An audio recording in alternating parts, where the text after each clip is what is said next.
Hi again, everyone. I'm Ollie Matthews, and this is Generation X Politics. And this video is sponsored by a contribution from Concerned Bestie, and here's her story. Hi, Ollie. Thank you for reading our letter.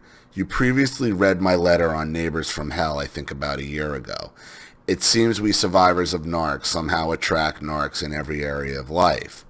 This letter is to vent about what my best friend is going through. He currently resides in the North. I live in the South. We worked together when I too lived in the North years ago, and have remained friends since then. Except we have became close friends over the last 5 years.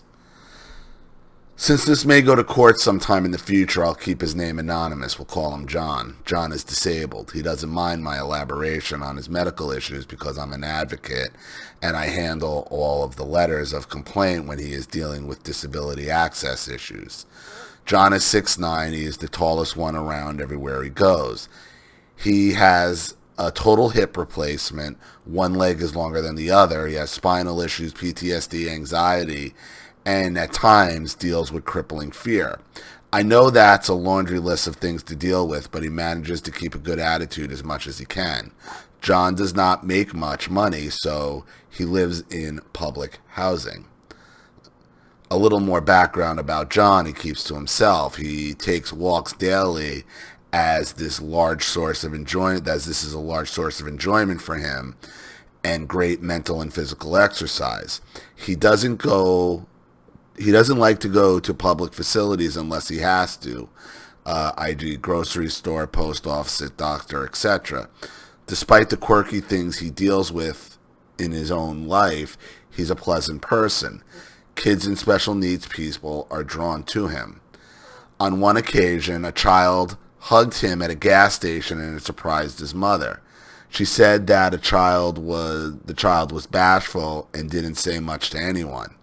On another occasion, on one of his walks, he said he passed a special needs man walking with whom he presumed to be his caretaker, and the special needs gentleman stopped and lunged toward him and gave him a big hug before his caretaker corrected him. I don't know if it's height alone that makes him stand out to people, or if it's this thing he calls energy that draws them to him. I think the same wonderful energy also draws the jealous and more horrific characters of society as well. I'll use our letters of complaint to housing for summary of events. Around 2017, John was leaving and locking his apartment on the third floor. He heard the elevator door open and saw something white in color rush by him. A friend of the downstairs neighbor, we'll call the downstairs neighbor Mary, was walking Mary's dog for her, and he came up to John's floor. The dog was not leashed, and when the elevator opened, the pet ran out of the elevator and attacked John's sitting service animal. John has... Was it a pit? Was it a pit? I'm sure if it's public housing and it was white, it's a pit. And it attacked a service dog, it's a pit. It's definitely a pit. And don't you pit people start emailing me. Please don't. Please don't.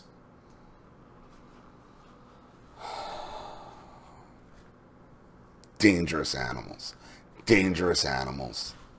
Genetically dangerous. Don't tell me you've had yours your whole life. Don't tell me. Because if I talk to you long enough, I'm going to get out of you. Oh, well, it wasn't their fault when they did this, attacked that, growled at this. I had to be separated from that. Every time. Every time.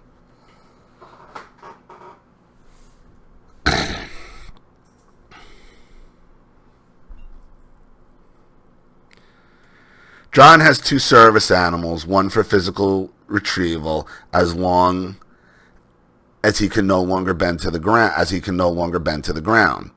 One for panic attacks and other psychiatric responses, and both are large and walk on both sides for balance if he falls. Having one leg significantly shorter, balance being off, and being so tall, he risks damaging a lot from hip to spine. His service animals are so well trained that they maintain composure even while being attacked and are generally large enough to handle it. John commanded his service animal to release and stay to control the situation, and for his service animal to know not to respond emotionally like most dogs would. For clarity, these are not emotional support animals that many people erroneously take into public places. Emotional support animals are only protected in housing and in travel. Service animals are protected in most places by law as they perform a distinct service. I often make this distinction because most of the public seems unaware of the differences. Forgive my defensiveness. It's often a point of contention in public discussion. Yeah, listen, this is something I had to deal with in when I was with IKEA. All these freaking people, and I've talked about this on the channel. You know, these people and their fake fucking service animals, their emotional support fucking Pomeranians. No. As you're feeding your disgusting dog in a restaurant, you know, without a worry if people are allergic to dogs, if they have something with dogs, if your dog, they get these fake service papers, these fake service vests, and then they try to pass their dogs off as a service animal. But you can ask them, what purpose does the dog serve? What's the dog's function? And if they tell you it's an emotional support animal, you don't have to let them in. That's not a service dog. It's not a service dog.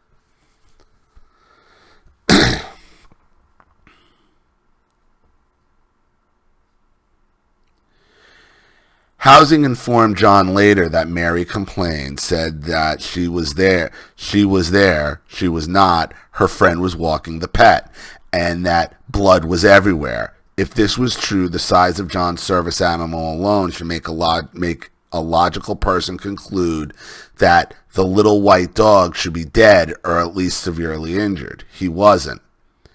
So it wasn't a pet. If it's a little white dog, it wasn't a pet.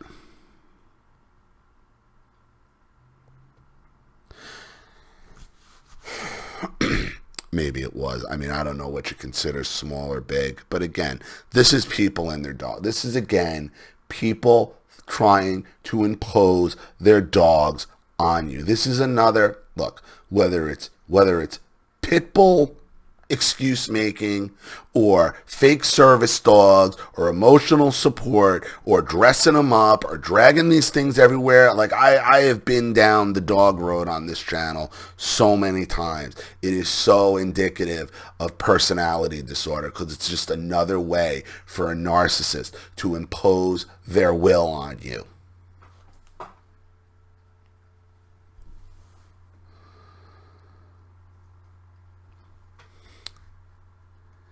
In March of 2018, after John completed his walk, he heard someone exiting the building, so he waited outside the vestibule for them to pass.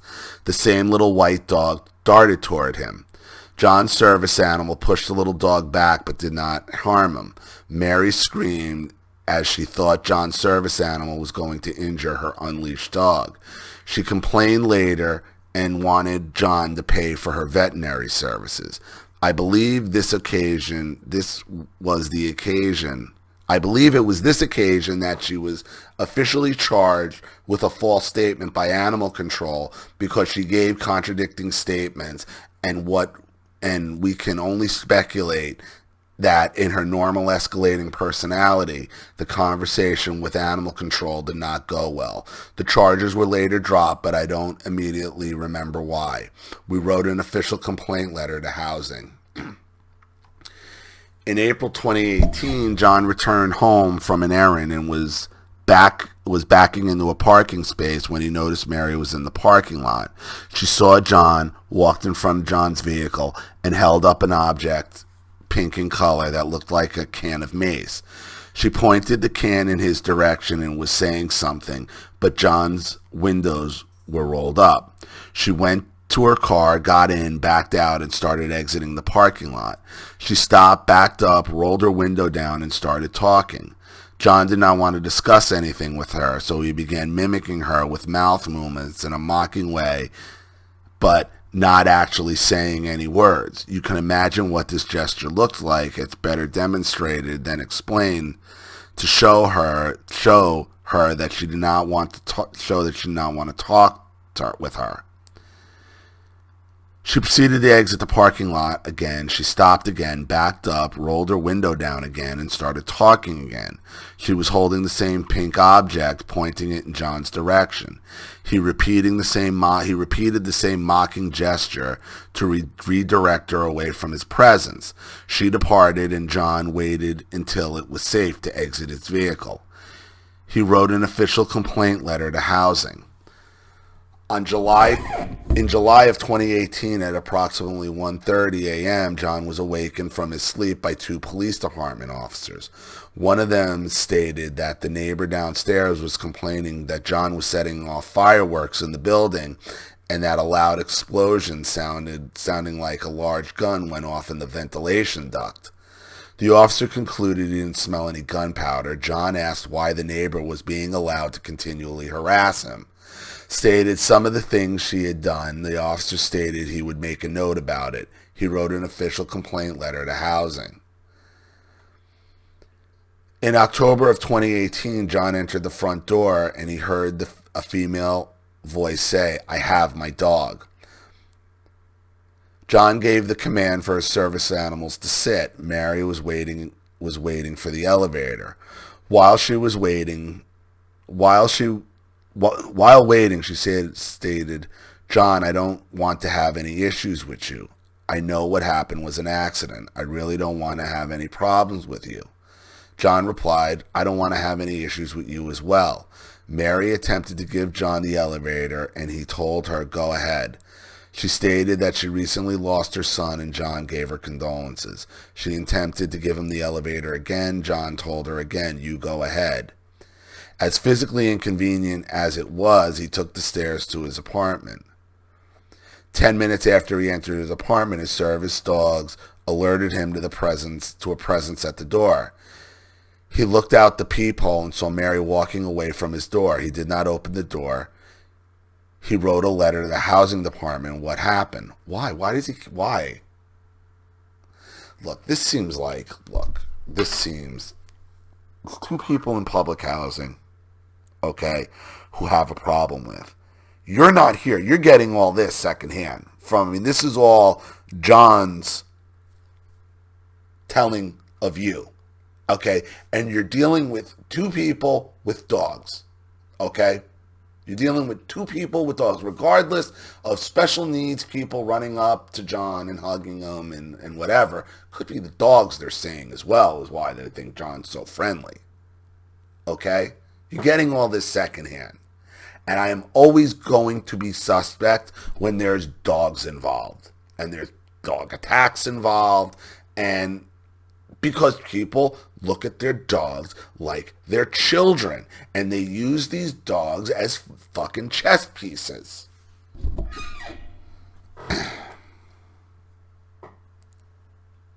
And whether it's the Pitbull crowd or the Pomeranian service dog crowd, it all comes from the same mental disorder. All of it.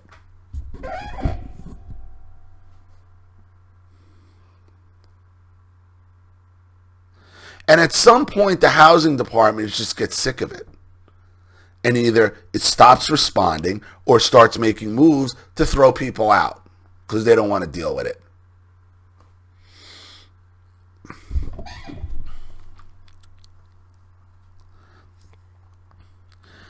The housing director's response on one of these occasions was, and John agreed, that John was to take his service animals out the north side of the building for his walks, and she would tell Mary to take her pet out the south side of the building.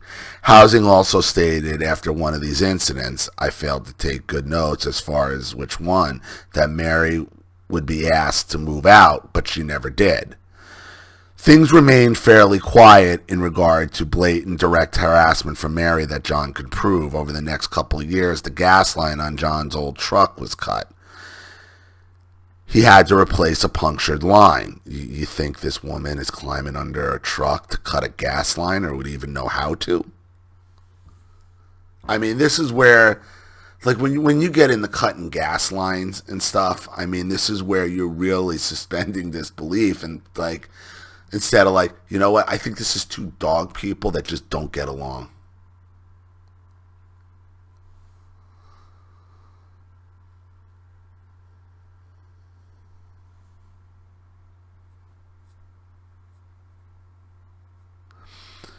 Obscenities and profanities were drawn on the dust of his truck.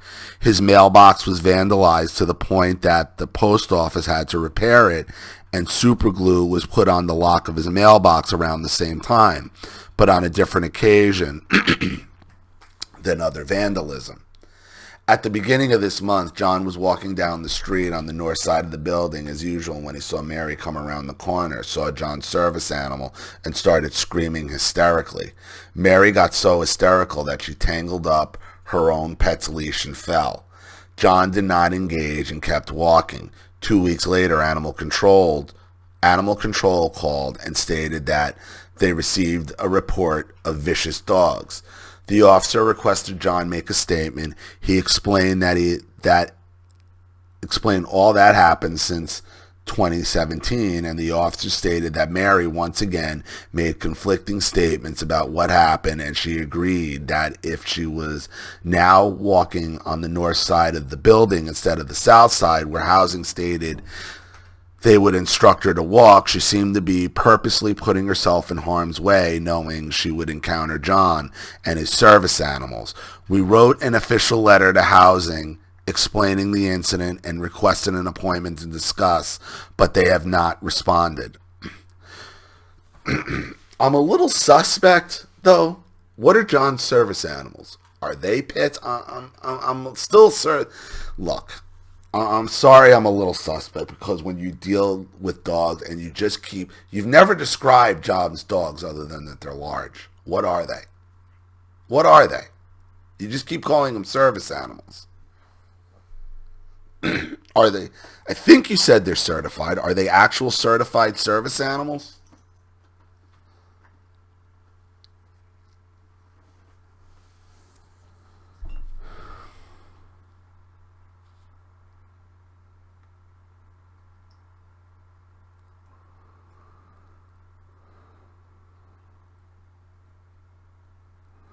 Okay. He explained all that had happened since 2017, and the officer stated that Mary once again made conflicting statements about what happened, and she agreed that if she was now walking to the north of the building instead of the south where housing stated they would instruct her to walk, she seemed to be purposely putting herself in harm's way, knowing she would encounter John and his service animals. We wrote an official letter to housing explaining the incident and requested an appointment to discuss, but they have not responded. We know it's apparent that this person is somewhat obsessed with John, although we're not exactly sure why. Is it because his unusual height makes him the target? Is it because of his race that Mary might have a problem with him, or both? Or is it because Mary has histrionic personality, and because her theatrics with the first incidents and with the little white dog pet didn't get her the outcome she desired, and now every time she sees John, it equals a defeat and challenge to keep going after him until he's destroyed. We also know the only way out of this is for him to move, but John does not have a lot of money, so he is at the mercy of housing. Years ago, in a mental state, John once moved into the woods and stayed there in a tent for a year. This kind of pressure from the harassment and visibility with housing, the police department, and animal control could easily push him to the brink of hopelessness and make him move to the woods again, and that is no place for a senior citizen. A legal case is a possibility if we can find a lawyer who will work on contingency and get paid from the outcome of the lawsuit. Who are you going to sue? She's in public housing too. Listen. It's no shame that we even have to go that. It's a shame we even have to go that route. Who exactly are you going to sue here? If Mary's in public housing and John's in public, what are you going to sue? I hate to say this. It just sounds like a bunch of people who are bored and just can't stop messing with each other. I mean, you've minimized and I'm not saying John's a bad guy. I'm not saying John's instigating this. But what's clear is there's two sides to every story. And you're not there. You're getting all this secondhand from John. He lives in the north, you live in the south. So you're not even there. You know, it ever occurred to you, like, maybe he's kind of just doing this to keep you strung along as well, since you seem to jump at every friggin' need he has? Are you concerned, bestie, should have more concern for yourself than your bestie here? Are you using John in this situation, okay, to mask dealing with, to avoid dealing with your own personal issues? That's what this seems like to me. You're talking about lawsuit. Who are you suing? Who are you going to sue in public? John's in public housing and Mary's in public housing. Sue for who? For what?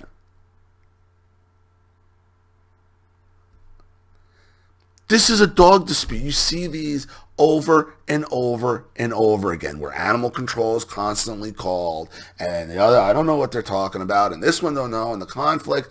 These are dog people. Okay?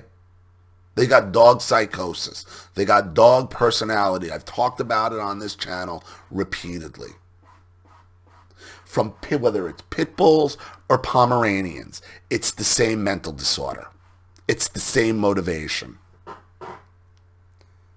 You seem to be caught up in somebody else's drama, so you don't have to deal with your own. That's what it seems like to me, concerned bestie. All this information you're getting secondhand. Everything you're taking is, I guess, on John's word. I'm sure maybe you've seen some of it. And listen, these dog disputes like this, there's like when they go on and on and on and on.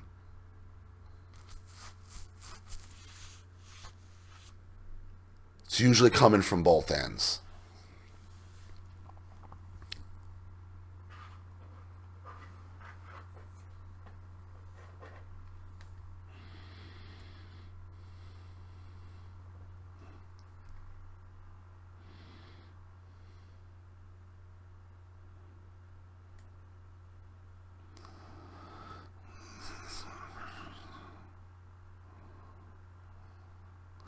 John only wants to live in peace, but this woman and plans to fabricate in her mind will not go away. Besides just being crazy and obvious histrionic borderline personality, any additional comments or insights are welcome. We know she is dangerous and can make up any harmful accusation at any time. I have purchased a camera for his vehicle that runs 24 hours a day and a body camera for him to wear. Did it ever occur to you that John is using you? He's using you as his emotional douchebag. Did it ever occur to you?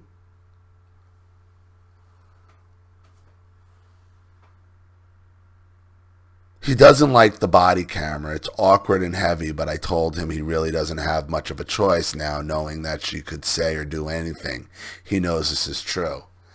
I changed a couple of time frame related details and location details in an effort to keep it as anonymous as possible, although the chances of anyone housing related watching this potential video are little. I tried to review and edit, so I hope there are no mistakes, confusing changes, an attempt to keep anonymous, and it's easy to read.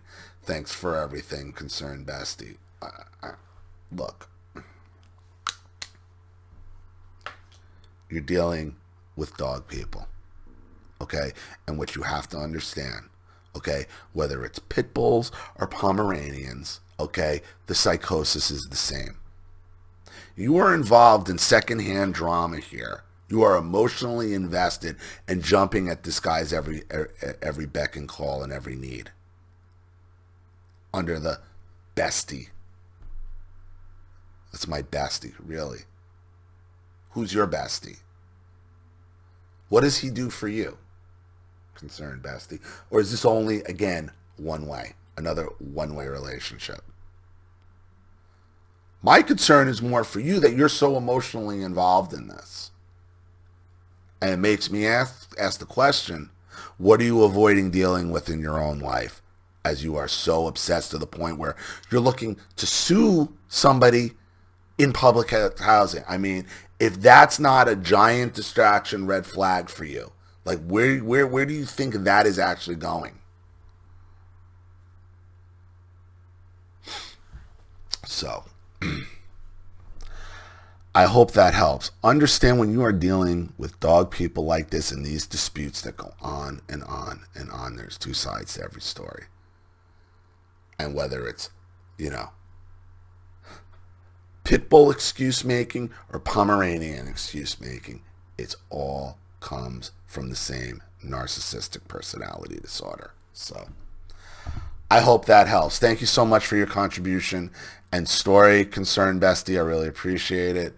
Thank you to everybody watching. Please leave any opinions or advice in the comment section below. And again, if you want your story read on the channel, you have a topic you'd like me to cover, something you'd like me to expose, you'd like to set up a phone call, Skype, have a private video made, or just make a contribution to the channel in general to keep it supported, growing, and successful, because this channel survives 100% on contributions from all of you, as this channel is completely demonetized from YouTube. So if you like what you see here and you want to see more videos like this, you know what to do with the PayPal and email links in the description box. Also, please like and share this video wherever you can. Subscribe to my channel if you haven't, and be sure to click the subscription bell to be notified of all my video uploads. I'm Ollie Matthews. This has been Generation X Politics. Take care.